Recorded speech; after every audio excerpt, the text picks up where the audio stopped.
રાજકોટમાં ચીલ ઝડપ કરતા શખ્સોની ધરપકડ કરવામાં આવી છે। 2 યુવકો અને એક સગીરની ધરપકડ કરાઈ છે। આમ કુલ મળીને 3 લોકોની ધરપકડ કરવામાં આવી છે। શહેરના અલગ અલગ વિસ્તારમાં ચીલ ઝડપ કરતા હતા। આધેડ લોકોને નિશાન બનાવીને સોનાની ચેનની ચીલ ઝડપ કરતા હતા। 2.5 મહિનામાં 4 જગ્યાએ ચીલ ઝડપ કરી છે। કુવાડબા, ભક્તિનગર, ગાંધીગ્રામ અને માલવિયાનગર પોલીસ મથકે ગુના નોંધાઈ ચૂક્યા છે।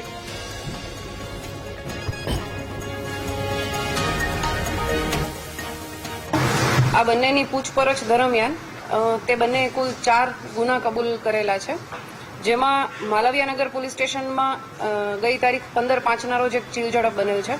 ગાંધીગ્રામ પોલીસ સ્ટેશનમાં દાખલ થયેલ છે ગઈ તારીખ 12/5ના રોજ એક ચીલ ઝડપનો બનાવ બનેલ છે। આ જ રીતે છેલ્લા 2.5 મહિનામાં બીજી 2 ચીલ ઝડપ, એક ભક્તિનગર પોલીસ સ્ટેશન વિસ્તાર અને કોળવા રોડ પોલીસ સ્ટેશન વિસ્તારમાં કરેલાનું આમણે કબૂલેલું છે। આ જે સદામ ઉર્ફે મચ્છો છે એનો ગુનાહિત ઇતિહાસ ચેક કરતા એના વિરુદ્ધમાં અગાઉ પણ 3 ગુનાઓ દાખલ થયેલા જણાયેલ છે અને વધુમાં બાકીના 4 ગુનાઓ એણે કરેલા છે, જેથી એને પકડી અને આ બંનેને અરેસ્ટ કરવામાં આવેલા છે અને કાયદાના સંઘર્ષમાં આવેલ બાળક વિરુદ્ધ પણ કાર્યવાહી કરવામાં